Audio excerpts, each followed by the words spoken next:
So I've got the pleasure today of talking to you about antenatal steroids, which is part of the main topic of my PhD, which I'm doing up in Singapore. And as a lot of you will know, is one of the most common medications that's prescribed to women in pregnancy and at risk of preterm birth around the world. I'm going to be talking about how these drugs work to mature the lung, but importantly, really sort of focusing on some of the off-target effects of these important drugs, particularly looking at brain development. Just a quick disclosure of our sources of funding with no conflict of interest, and all of these studies had animal ethics before we undertook them. So as we all know, or as many of us will know in the room, preterm birth or delivery before 37 weeks is unfortunately an ongoing global health burden. Up to 15 million babies are born prematurely each year, and it's still the leading cause of death and disability for children under 5. And as you can see from this image, one of the major hurdles that these preterm babies face is breathing through an immature lung, and often need a lot of support to help them breathe. Luckily, we have a treatment, antenatal steroids, which we prescribe to women at risk of preterm birth around the world to help mature their baby's lungs and to help them survive that premature birth. And if you look at some of the major meta-analyses of antenatal steroids, it's very clear that these drugs work very well when given to the right patient at the right time in terms of reducing death and importantly reducing respiratory distress syndrome, primarily through their action on maturing the fetal lung. However, we also know that we've been using these drugs for over 50 years now, and no one around the world, including anyone from any of these organisations, can come up with a consensus on what's the right antenatal steroid to use, how we should be using it in terms of dosage and formulation and regime.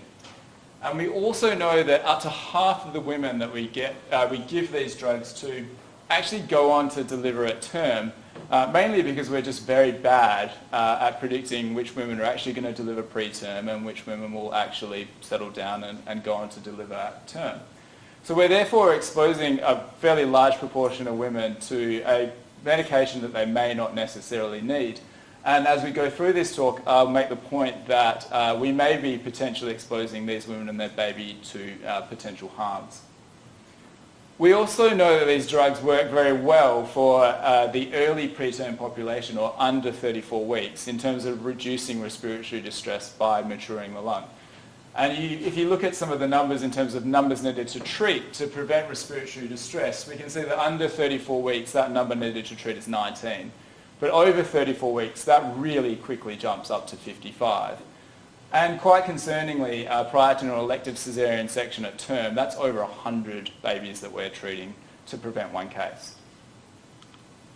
We also know that these drugs are messy drugs, so they do work on the lung fairly effectively, but if we look at animal and clinical models, we know that they work on many other systems in the developing fetus. So antenatal steroid exposure has been associated with smaller birth weights and head circumferences, increased cortisol response to stress in adolescents and particularly for girls, increased risk of HPA axis suppression, and reduced hippocampal neuron density. When we look at some of the major cohort studies around the world, one from Finland and the other from South Korea, I believe, they showed a significant association between antenatal exposure, steroid exposure, and mental and behavioural disorders. And this was both in preterm delivered babies and also term delivered babies. And we're talking patients, over 1 million patients were in some of these studies. And if you look at some of the disorders that they're talking about, as you can see at the bottom of the slide, these are quite significant disorders. We're talking about severe intellectual disability, autism, and emotional disorders. As some of you are aware, Matt and I are currently up in Singapore. I'm doing my PhD there, and Matt's obviously working there, which is a fabulous place to drink ice-cold tiger beers at the Singapore Cricket Club, which was probably the first weekend that I was there this photo was taken. But it's also a very unique place in terms of the antenatal steroid regime that they use. They use a very high concentration, very short exposure antenatal steroid regime that is unique to Singapore of 2 12 milligram intramuscular injections of dexamethasone. And these are given 12 hours apart and then nothing after that. We've done some research into this regime. It is not based on any animal studies in the past, no clinical studies. And we believe that this dosage comes from a historical context. So in light of that, we wanted to perform a study using our validated preterm sheep model of pregnancy to investigate whether or not if we reduce the dose of steroids quite significantly, up to 75%, how that would impact on fetal lung development, but importantly on off-target effects like brain development, and compare that to a current high-dose regime, the regime that's used in Singapore. And our hypothesis before this study was that actually a low-dose regime would get equivalent lung maturation, but with reduced off-target effects, particularly on brain development. So this was our study design. We had a saline control group, that's the negative control group that we have in all of our studies. We then had this high-dose DEX group, and so again, this represents the current protocol in Singapore. And then we had a low-dose DEX group. So this group represents about a 75% dose reduction of dexamethasone given over 4 injections. And so this is a pulsatile, but very much low concentration exposure. Our last group is a beta-methazone acetate group, and a lot of people will be more familiar with beta-methazone in this room. Beta-methazone acetate is the long-acting component of celestone, which we use commonly around Australia and New Zealand. And what we're representing here is actually, again, a very dose-reduced exposure of beta-methazone, about 75% again, given in 1 injection because beta-methazone has a very long half-life. So it's a very low concentration, very extended duration exposure in that group there. These lambs were delivered at equivalent 32 weeks to human gestation via caesarean section 2 days after we gave the initial injection of steroids, which is in line with how we currently aim to give antenatal steroids. They were then ventilated for 30 minutes and then euthanized so that we could collect tissue. And we focused particularly on lung development, obviously, but also, again, on brain development. I'm very happy to say that this work's finally been accepted and is going to be published in the next, hopefully, few weeks in BMC Medicine. So these are some of our results. So this is our neonatal ventilation data from these animals. And we're looking here at cord PaCO2. And so CO2 is probably in the cord blood of these animals, is probably our best marker of lung maturation. So lower numbers on CO2 means a more mature lung. It's able to ventilate better and perform oxygen and CO2 exchange better. And what's quite striking about this data here is at 10 minutes, 20 minutes, and 30 minutes of ventilation, you can see the group in blue and the group in yellow, which are both dose-reduced groups, show significant improvements in CO2, meaning a more mature lung across different time points of ventilation. And what's quite striking is this group in red, which is the dexamethasone, the high-dose DEX group used in Singapore today, really does not show any significant difference to the saline control group in terms of its CO2. We then, to sort of further reinforce this point, we've done some pressure ventilation curves on these lungs, and it's quite clear here that you can see, again, both the dose-reduced groups of beta-methazone and dexamethasone in blue and yellow show much larger pressure ventilation curves, which correspond with a much more mature lung. And again, the group in red, the high-dose dexamethasone group, really doesn't show much difference to a saline control group in grey there. So given that data showing that suggesting that this high-dose DEX group currently in clinical practice is not maturing the lung in this sheep model, and knowing what we've seen in that cohort studies of mental and behavioural disorders, we then wanted to investigate the effects of these different regimes on brain development. We chose the hippocampus because it has a very, very high concentration of glucocorticoid receptors in the brain, and it's the part of the brain that's really intimately involved in learning, behaviour, and memory.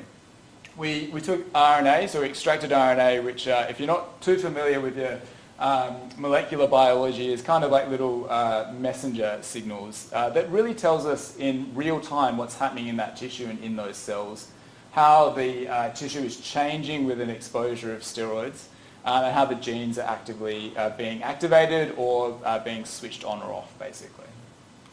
So we extracted RNA and we sent it for bulk sequencing, and this is the data that we got back. This is looking at gene expression, so individual gene expression in all of these steroid-exposed animals.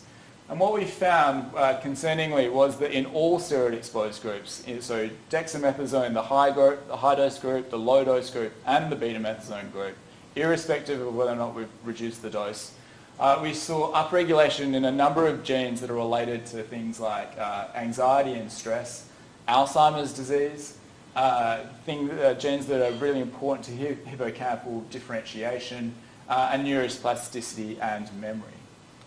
We also saw downregulation again in all of these steroid-exposed animals compared to the saline control in genes that are really important for the developing brain and its structure. So when you've got downregulation of this gene, you're more likely to have hydrocephalus, and also genes related to bipolar and schizophrenia.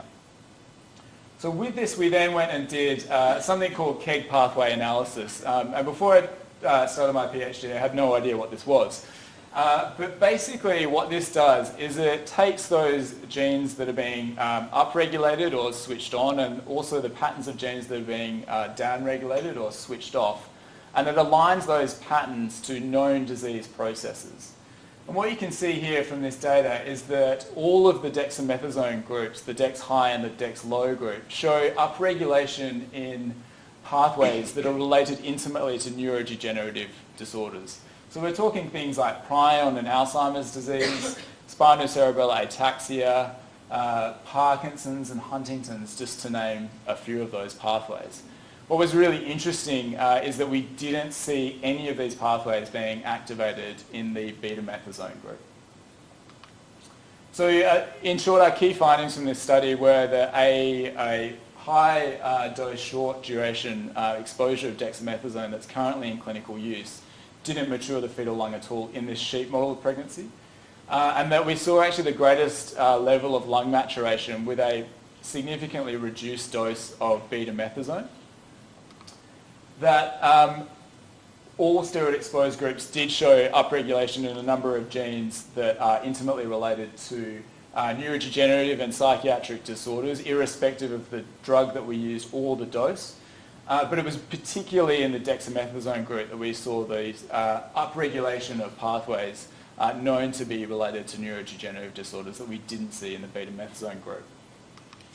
So in conclusion, I think this data really highlights the need to optimize steroid regimes, dosing regimes around the world based on the pharmacokinetic data that we're having a much bigger understanding of. It also suggests that these drugs are, as we know, dirty drugs. They work very well at maturing the lung, but we won't be able to use them without having serious off-target effects on other fetal organs, particularly on brain development.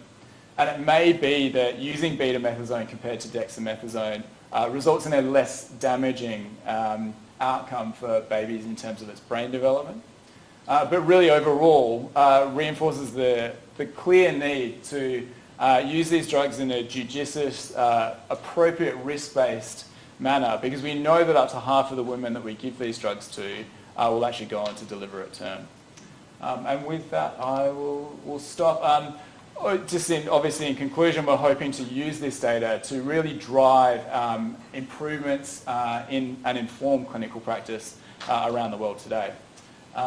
So with that, I would just like to acknowledge all the people around the world that make this work possible between Singapore, Australia, and Perth. So thank you very much.